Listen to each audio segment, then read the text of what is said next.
portal. A partir de ello, podemos ver una apendicitis incluso con ictericia, ¿no? Con elevación de transaminasas. Y todo esto debido a esta comunicación que existe con el hígado. Bueno, los apéndices, el apéndice tiene distintas localizaciones, siendo la más común la retrocecal ascendente, ¿no? Que es esta de aquí. Aquí vemos que el apéndice se encuentra básicamente en la confluencia de las tres tenias colónicas, ¿no? Y justamente por 2 a 3 centímetros por debajo de la válvula iliocecal. Bueno, en realidad la apendicitis es más frecuente en la segunda, en la tercera década de la vida. Afecta por igual a varones, a mujeres, aunque se ha visto en varios estudios que en la pubertad, adolescencia, es más frecuente en varones. La principal causa de la apendicitis en los niños vendría a ser la hiperplasia linfoidea de las amígdalas de Rous, que en realidad es la causa más frecuente en general. En el caso de los adultos vendrían a ser los factores luminales, principalmente pues los fecalitos. Hay otros cuerpos extraños que podrían obstruir la base del apéndice, entre ellos, por ejemplo, las semillas, ¿no? Algunos cálculos, y también parásitos, ¿no? En este caso, los Enterobius vermicularis, la Trichuris trichuria. Estos son los dos parásitos principales que podrían obstruir la base apendicular, ¿no? En el caso de las causas no obstructivas, es decir, causas más que nada inflamatorias, además de, obviamente, la hiperplasia, los folículos de Rous, tenemos a los pacientes inmunodeprimidos, ¿no? Que pueden tener alguna infección por citomegalovirus, sobre todo. ¿Sí? Y en el caso de las neoplasias, ¿no? Que también podrían ocasionar alguna apendicitis, ¿no? Por un factor parietal, la más común vendría a ser el tumor carcinoide. Tomar en cuenta aquí que las bacterias que forman parte del colon y que son las que van a producir más que nada la infección, ¿no? Tras esta inflamación del apéndice, vendría a ser la E. coli principalmente, la cual predomina en todo lo que son las fases no complicadas, y los Bacteroides fragilis en el caso ya de fases un poquito más complicadas, que lo vamos a ver más adelante. Entonces, bueno, acá vemos un ejemplo, ¿no? En este caso el fecalito, que es la causa obstructiva más común en el caso de los adultos, ¿no? Como origen de la apendicitis. El fecalito lo que va a hacer es obstruir la base apendicular, se produce entonces una distensión, que es lo primero que se va a comprometer en este caso, la linfa, ¿no? El drenaje linfático, posteriormente el drenaje venoso y al último ya el drenaje arterial. Y a partir de ello es que vamos a ver las fases de la apendicitis, que lo vamos a ver en la siguiente diapositiva. Bueno, acá también se hace mención de las otras causas, ¿no? En este caso de las semillas, la hiperplasia, de las amígdalas de Rous, ¿no? Entre otros, y los cuerpos extraños, básicamente. Bien. Entonces, bueno, tenemos las fases de la apendicitis, empezando siempre por una fase congestiva, una fase catarral o edematosa, cualquiera de los tres nombres, que usualmente dura de 4 a 6 horas. ¿Por qué se caracteriza esta fase? Porque hay una hiperemia de la pared, por lo tanto va a haber una congestión vascular, ¿no? Y va a haber una disminución de flujo linfático por la obstrucción básicamente que hay, ¿no? Entonces, después de esto se produce, como les había dicho anteriormente, una obstrucción, ¿no? Del drenaje venoso. Entonces el apéndice aumenta de volumen, ¿no? Que se estira primero la serosa, ¿no? Que es la capa externa del apéndice y que tiene un contacto con el peritoneo visceral. Por lo tanto, el dolor es de carácter visceral, ¿no? Es decir, es un dolor más generalizado en ese momento. Podría estar acompañado de náuseas, de vómitos. ¿Por qué? Porque el peritoneo visceral está básicamente inervado pues, por el sistema simpático, ¿no? Aquí, ojo, no hay proliferación bacteriana, ¿no? Solamente habría hiperemia, congestión. Luego viene la fase flemonosa, que también puede durar 6 horas aproximadamente hasta como máximo 12 horas, donde aquí sí hay una mayor congestión venosa, ¿no? Obviamente hay disminución de flujo linfático venoso, pero esto se caracteriza, ¿por qué? Porque hay una proliferación bacteriana. ¿Ya? El dolor es en este caso más parietal porque se estiran las fibras somáticas, ¿no? Entonces se produce un dolor parietal, es decir, un dolor focalizado, en este caso ya en la fosa ilíaca derecha, ¿no? Y aquí la bacteria que va a predominar en este caso es la E. coli. Luego viene la tercera fase, quizás una de las más importantes dentro de las fases de complicación, que vendría a ser la fase gangrenada, gangrenosa o necrótica. Aquí hay una obstrucción no solamente de la linfa, del drenaje linfático, también de la irrigación venosa, sino también por la irrigación, compromiso arterial, ¿no? Entonces aquí Si acá ya teníamos una proliferación bacteriana, en este caso por E. coli, como aquí no hay oxígeno, tendríamos bacterias anaerobias, ¿no? En este caso los bacteroides, que van a ser las que van a predominar dentro de esta fase gangrenado-necrótica. Esta fase también se caracteriza por el alza térmica, podría haber también elevación pues, de reactantes inflamatorios, pero básicamente el alza térmica. Entonces, ya aquí nos vamos dando cuenta que la fiebre es uno de los últimos signos en aparecer dentro de la apendicitis. Y por último, la fase perforada, que suele aparecer a partir de las 24 horas, en la que obviamente vamos a tener dolor al rebote. ¿Por qué? Porque el apéndice se ha perforado, ¿no? Y se libera el contenido de este apéndice, contenido ya purulento, a la cavidad abdominal y que podría ser localizada si es que se afecta uno de los cuadrantes o difusa si se afecta dos o más cuadrantes. Aquí tenemos entonces más o menos la aparición de la clínica. Empezamos desde la fase catarral hasta la fase perforada, ¿no? Entonces vamos a empezar con un dolor visceral, que es un dolor generalizado, luego el dolor somático, el dolor que ya es localizado, y después ya signos como la fiebre, el dolor al rebote, ¿no? Que esto ya se produce aproximadamente a las 24 horas de haber iniciado todo el cuadro clínico.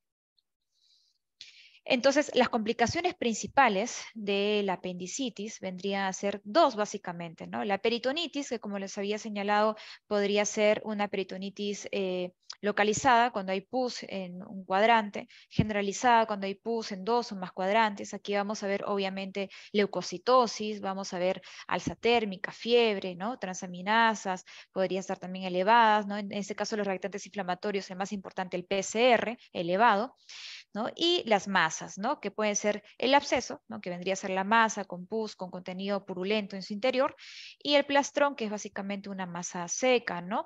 Donde el apéndice va a estar envuelto básicamente por el epiplom, ¿no? Esto a modo o a manera de poder proteger, se podría decir, al apéndice o a los demás órganos de la perforación, ¿ya?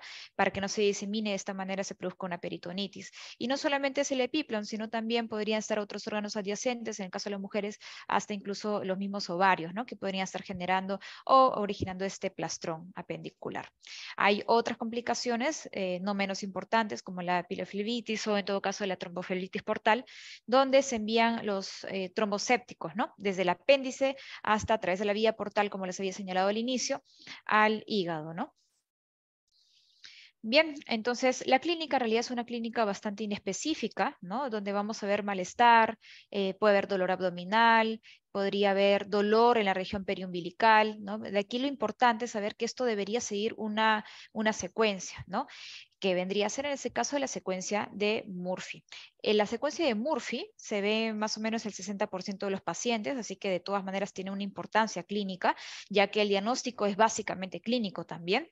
Y aquí vamos a ver que primero vamos a presentar dolor, que suele aparecer en el epigastrio, luego las náuseas, los vómitos, ¿no? Y por último la fiebre, que podría estar acompañada de leucocitosis. La anorexia en realidad vendría a ser como el síntoma cero, ¿no? Es un síntoma muy inespecífico y que incluso podría presentarse antes de iniciar esta secuencia de Murphy. Hay otros síntomas, como en este caso la polaquiuria, disuria, que nos podrían incluso hacer confundir con una infección urinaria. Pero ¿qué cosa vamos a ver nosotros si se tratara de una infección urinaria? Generalmente los nitritos positivos, cosa que no vamos a ver obviamente en un cuadro de apendicitis. Otra cosa aquí, o otro punto importante para tomar en cuenta vendría a ser la tríada migratoria de Kocher, que refiere que el dolor empieza en el epigastrio, luego se va hacia la región periumbilical y posteriormente a la fosa ilíaca derecha. Esto obviamente hablando sobre la clínica ideal, ¿no? En un paciente con apendicitis. Más adelante vamos a ver que esto es muy distinto en el caso de niños, de adultos mayores.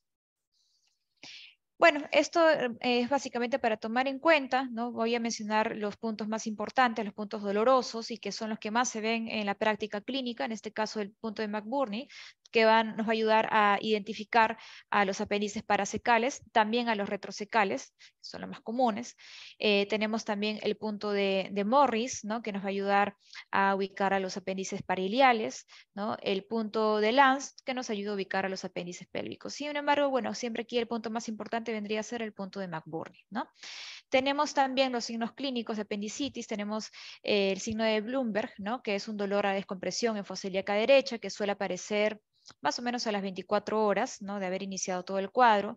Tenemos, por ejemplo, aquí también el signo de Rovsing, ¿no?, donde se va a palpar la fosa ilíaca izquierda, ¿no?, produciendo así un dolor en la fosa ilíaca derecha, siempre y cuando nos hayamos asegurado de haber llevado todo el aire hacia el apéndice, ¿no?, el aire intestinal.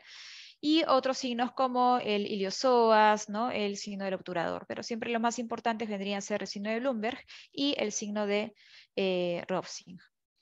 Bien, como les había señalado anteriormente, en realidad el diagnóstico es básicamente clínico, ¿no? Pero hay un sinfín de exámenes auxiliares que nos podrían ayudar al diagnóstico y sobre todo al manejo también de la apendicitis. Tenemos el hemograma, en el que por lo general vamos a ver leucocitosis. Tenemos los reactantes de fase aguda, que como les había señalado anteriormente, el más importante es el PCR. El examen de orina, básicamente para poder descartar una ITU, como les señalé, en la ITU obviamente vamos a ver nitritos positivos, en una ITU que sea tan dolorosa, ¿no?, como para hacernos sospechar una apendicitis.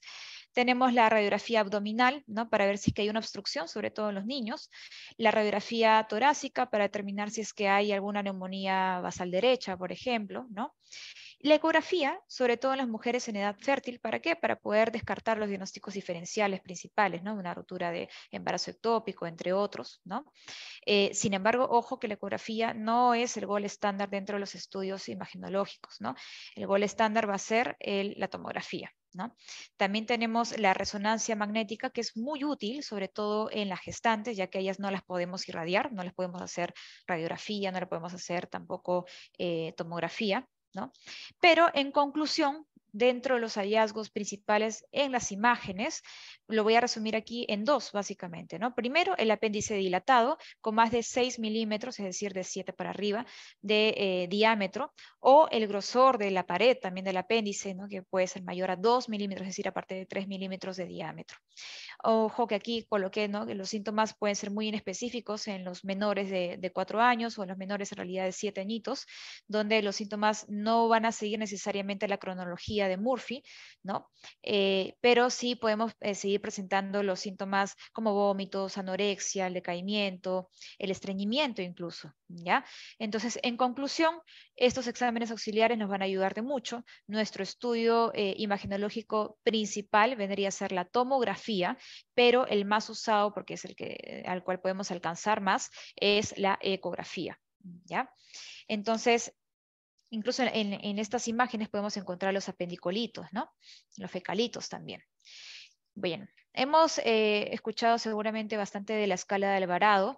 En el 2017 esta escala fue modificada. Antes se tomaba en cuenta aquí la desviación izquierda, pero ojo que si ya se tomaba en cuenta como 2 puntos la leucocitosis, imagínense más un punto de desviación izquierda, prácticamente el hemograma tenía gran poder dentro de la escala de Alvarado. Por esa razón fue que se retiró esta desviación izquierda en el año 2017. También se ha escuchado mucho de Ripasa, ¿no?, que es otra escala. Esta escala fue elaborada en el año 2010, ¿no?, en Asia. Se decía que tenía mejor sensibilidad, mejor especificidad, pero en recientes estudios también no se ha visto en realidad una gran diferencia significativa o ventaja sobre la escala de Alvarado. Por lo tanto, la escala de Alvarado sigue siendo de aplicación rutinaria, ¿ya? Este es un score, entonces, que nosotros vamos a usar a raíz o en base a la medicina basada en evidencia, pero que nos va a ayudar básicamente a descartar en realidad la apendicitis, no en sí a un diagnóstico o que nos defina necesariamente un tratamiento, ya que en realidad nos ayuda mucho más, como les había mencionado, a descartar la apendicitis. Tiene un valor predictivo negativo bastante alto, su valor predictivo positivo es un poco menor, ¿no? Por eso les digo que cuando tenemos un puntaje, ¿no?, de esta escala del 1 al 3, ya podemos estar bastante seguros que podemos descartar la apendicitis. ¿Cuáles son los puntos que se toman en cuenta? Bueno, el dolor, que es migratorio, la migración del dolor, la anorexia, las náuseas, vómitos, ¿no?, el dolor en la fosa ilíaca derecha, el dolor al rebote, ¿no? También tenemos la fiebre y la leucocitosis. Estos son los puntos principales, entonces nos dan un total de 9. Ojo que ya no es 10, como les había mencionado, sino que ya se ha retirado un punto, ¿no?, para que sean en total 9 puntos.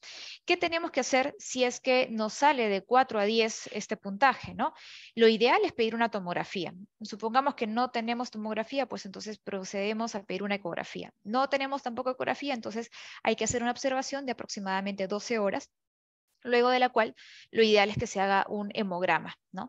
Si después de este hemograma volvemos a hacer este puntaje y nos sale menos de 4, pues bueno, descartamos la apendicitis, ¿no? Eso sería tomando en cuenta la escala de Alvarado, ¿no? Pero si nos sale de 4 en adelante, ya estaríamos, entre comillas, autorizados, o ya estaría el cirujano autorizado para poder realizar una exploración quirúrgica. Si tenemos un puntaje inicial de 7 a 9, idealmente deberíamos tomar una tomografía de todas maneras, pero como en realidad porque el Alvarado no es un gol estándar, como les había mencionado, ¿no? Pero también estaría autorizado el cirujano a realizar la intervención quirúrgica, ¿ya? Entonces esto, la escala de Alvarado en conclusión nos ayuda, uno, a descartar apendicitis y dos, a tener una orientación sobre cuál va a ser el manejo que vamos a seguir, ¿no? A raíz de los puntajes que vayamos a obtener. Bueno, en cuanto a diagnóstico diferencial, ¿no? Que justo no lo tengo aquí. Bueno, en los niños sobre todo vendría a ser la adenitis mesentérica, ¿no? Donde vamos a ver básicamente un cuadro que está precedido por un cuadro catarral, un cuadro viral, ¿no? Y en el hemograma básicamente vamos a ver linfocitosis, ¿no? No leucocitosis, sino más que nada linfocitosis. Y en el caso de las mujeres, pues el embarazo ectópico, ¿no? Cuyo dolor no es como en la apendicitis, que es un dolor migratorio, ¿no? Es un dolor progresivo, sino que en caso del embarazo ectópico, el dolor vendría a ser de aparición brusca. Hay estudios en algunas revisiones, ¿no? Donde indican que en realidad la apendicitis ya no necesariamente debe ser tratada de manera quirúrgica, ¿no? Sino solamente con tratamiento antibiótico. Básicamente, en el caso de las apendicitis que son originadas por inflamación, ¿no? Sobre todo en la inflamación pues, de las amígdalas de Raux, ¿no? En el caso de los niños, ¿no? No por obstrucción, obviamente, ¿no? Si es que es una apendicitis originada o ocasionada por obstrucción, por fecalitos, ¿no? U otros cuerpos extraños, obviamente el tratamiento inicial es la apendicectomía. Igual para nuestro medio, de momento se sigue usando la apendicectomía como tratamiento quirúrgico o tratamiento principal de la apendicitis, ¿ya? Esto es solamente para hacer en mención, todavía hay varios estudios, algunos que contradicen, ¿no? Se contradicen entre ellos, pero igual en mención, hago mención de que se dice que ya la apendicitis podría ser tratada de manera antibiótica solamente en el caso de apendicitis inflamatorias. Entonces, de momento, como les dije, se sigue usando la apendicectomía, que podría ser convencional o laparoscópica. En realidad dependería del compromiso del apéndice, de la base del apéndice. Si es una base libre, se hace pues una laparoscopía, una Apendilab con moñón libre. Si es una base comprometida, pues ya una apendicectomía convencional con una jareta invaginante. También hay muchos estudios que se siguen haciendo con respecto al manejo antibiótico de la apendicitis. Usualmente se usa al menos una sola dosis como antibiótico profiláctico en las apendicitis no complicadas, ¿ya? Se ha visto también en varias metaanálisis que en realidad una sola dosis de metronidazol vía oral tiene prácticamente el mismo efecto que el metronidazol endovenoso, ¿no? En caso de apendicitis no complicadas, al igual que también se ha hecho varias comparaciones entre gentamicina, metronidazol, más metronidazol, que tiene mejores efectos o en todo caso menor repercusión de infecciones postoperatorias a comparación de otro tipo de combinaciones de antibióticos con metronidazol. El antibiótico entonces se podría usar en una sola dosis en el caso de antibióticos preoperatorios, 30 minutos a 60 minutos antes de la cirugía, y se podría mantener el antibiótico en casos de apendicitis complicadas. Según algunas literaturas puede ser de 3 a 5 días. En realidad lo más práctico sería esperar o continuar con el antibiótico hasta que la fiebre o los reactantes inflamatorios remitan. En el caso de las complicaciones, como la peritonitis, ¿no? La peritonitis localizada, lo primero que se hace obviamente es la apendicectomía y se usa un dren laminar, ¿no? Bueno, el cirujano podría usar el Penrose o incluso se usa también, se corta parte de un guante estéril también como dren laminar y también obviamente el tratamiento antibiótico, ¿no? Aquí sí se usa de todas maneras tratamiento antibiótico. En el caso de las peritonitis generalizadas, también se procede a realizar la apendicectomía, el lavado de cavidad es muy importante y el antibiótico. Ojo que el lavado de cavidad solamente sería en la peritonitis generalizada, no en la localizada, porque obviamente pues lo que originaríamos aquí es una diseminación, ¿no? De toda la infección. También tratamiento antibiótico. Los tratamientos antibióticos aquí también se pueden usar hasta que sea la fiebre, ¿no? Hasta que sean los reactantes inflamatorios. En el caso de las masas, ¿no? Principalmente de los abscesos, el tratamiento vendría a ser un tratamiento antibiótico con un drenaje percutáneo.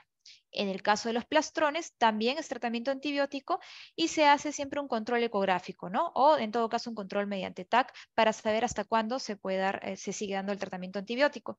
Y en ambos casos se usa o se hace una apendicectomía diferida que podría ser 2 a 3 meses después, ¿no? Del tratamiento antibiótico, que podría ser 2 semanas, podría ser de 4 semanas aproximadamente, pero generalmente, por ejemplo, en el caso de los abscesos, ¿no? Es hasta que la masa desaparezca, ¿ya? Bien, por último tenemos aquí los casos especiales o las situaciones especiales.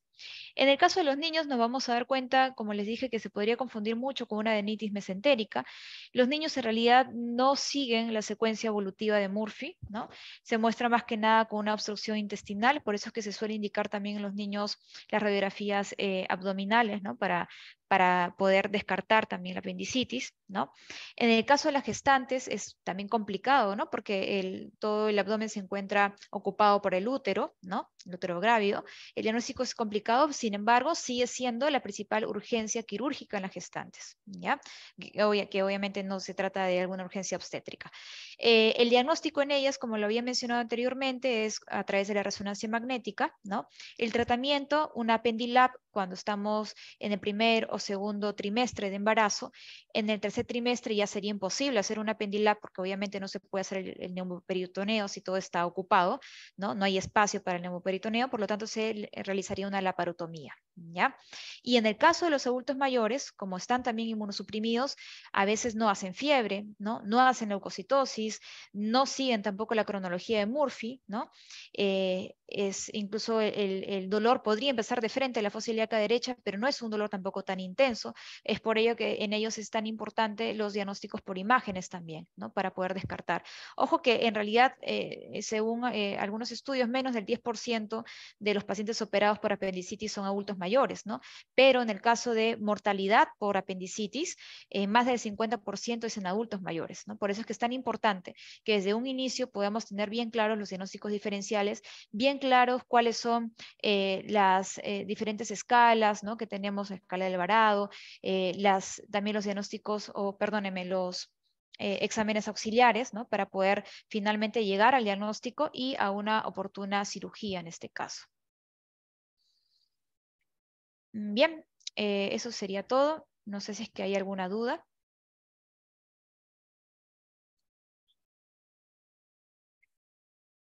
Depende, la leucocitosis, ¿en cuánto se considera? Pues depende mucho del laboratorio en el que se realice el examen, usualmente a partir de 10.000 de todas maneras.